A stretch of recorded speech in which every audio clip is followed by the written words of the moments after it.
একদা উম্মে আইমান কোনো এক দরকারে হজরত ফাতেমা রাদিয়াল্লাহু তাআলা আনহার বাড়িতে যান। ফাতেমা রাদিয়াল্লাহু তাআলা আনহার দরজার মধ্যে গিয়ে উম্মে আইমান ডাকতে থাকেন, কিন্তু ভিতর থেকে কেউ কোনো কথা বলছে না।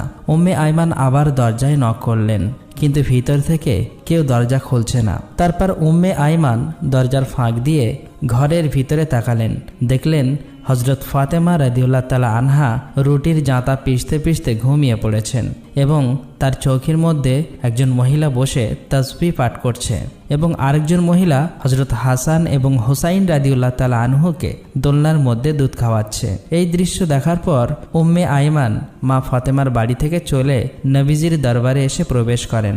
নবীজিকে সালাম দিয়ে উম্মে আইমান নবীকে বলেন, ইয়া রাসূলুল্লাহ, আমি কোনো এক দরকারে ফাতেমার বাড়িতে গিয়েছিলাম। তার ঘরের মধ্যে আমি এমন দৃশ্য দেখতে পেলাম।